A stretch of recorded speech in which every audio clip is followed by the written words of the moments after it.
Hi there, I'm HarperMadi. Um, Today I'll be filming a video of everything I read last year. I did upload a video like this last year also, and people seem to really enjoy it. So, yeah.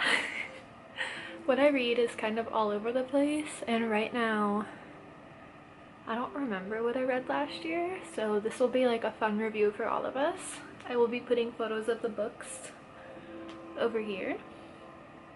So let me pull that up.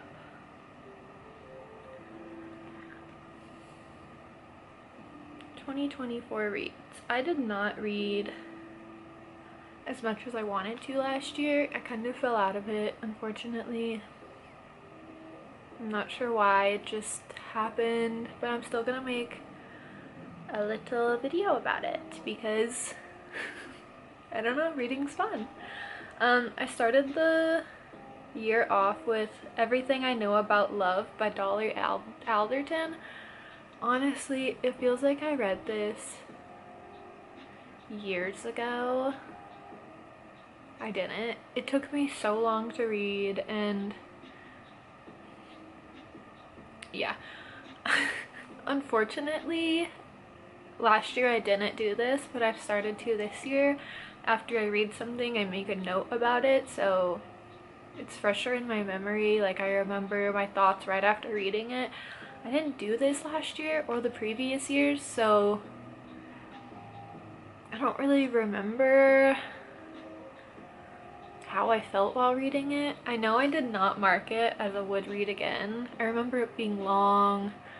The characters were kind of unlikable. Maybe that was the point, I'm not sure, but yeah. After that, I read The Bell Jar by Sylvia Plath. And this was gifted to me. I thought it was really good. I did mark it as would read again. It's very sad, obviously. I've heard it's very triggering, and I would agree to that. I might read it again this year, but I'm not entirely sure. I do really want to go through my would read agains and start reading some of them again. I do own this book though, so I can read it whenever I want, which is nice. Most of my books are from the library. After that, I read Elvis and Me by Priscilla Presley. This was good. I read it after I watched the Priscilla movie, and it was very interesting. Was it a movie or a show? I think it was a movie. Whatever. It was really good. The movie is based on the book, and I mean, it's sad. You learn so much. I've never like really been an Elvis fan or knew much about the Presleys, but I didn't mark it as would read again, and I think I would read it again thinking about it now though. It was just like an interesting celebrity book about a lot of things I didn't know, and I liked it.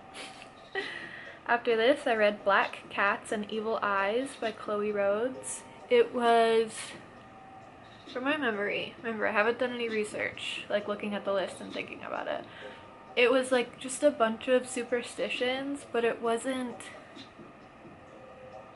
like each superstition got like a page or two and that was it, and I thought it would be more in depth.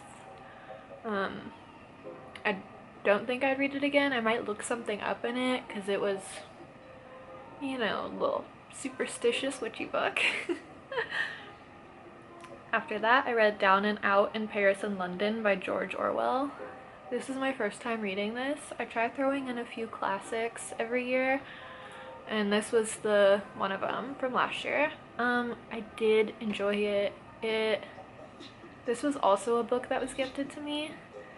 I did enjoy it. I liked it. I did mark it as would not read again, and I don't know why again. I feel like I would reread it thinking about it. Maybe I was just being cynical last year, but I remember liking these books a lot.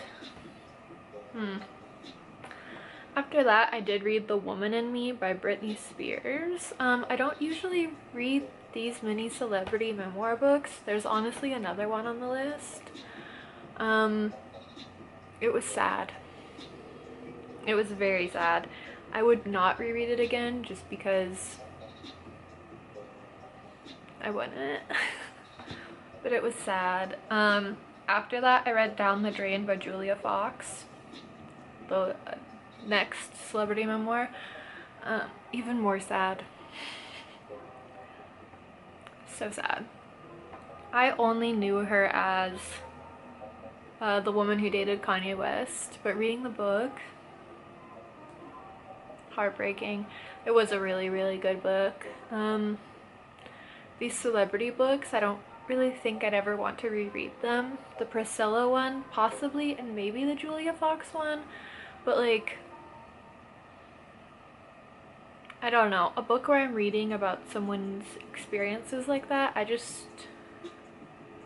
don't feel like they need a reread from me, but they were good books. After that, I read How to Love by, I cannot pronounce this name correctly, so I'm not going to try, but he's a Buddhist monk who wrote No Mud, No Lotus, which is a tattoo on my arm. I found out he had passed and wanted to read another one of his books.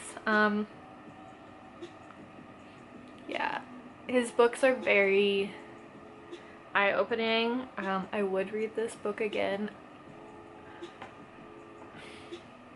Yeah. I mean, that's all I really have to say about that. The fact I didn't leave myself little notes about what I was thinking after I read them, I think is kind of disappointing. I really wish I knew where my head was at after reading them, and that's why I'm doing my list differently this year. I think I've already read 3 books this year, so we're up 4. So, you know, I'm getting somewhere. So yeah, this year I've read, let me think. I might have read a celebrity book already, honestly. I did read a celebrity book. I'm trying to, you know, read more again. I really enjoy reading. I really like getting my head in that space. It's just, it's easy to fall out of, I find, which is unfortunate. So that is everything I read in 2024. I hope you enjoy. If you have anything to say about anything I read, please let me know. If you have any book recommendations for me, please let me know. I love tons of kinds of books. I've been really into thrillers before. I really want to read more classics, of course. I love, I'm trying to think and my brain is not. I have some really good books that I'm going to be reading up next. And I do want to do a lot of rereads this year, just so I can give you more insight into how I felt after I read it, So thank you so much for watching, and I hope you have a terrific rest of your day.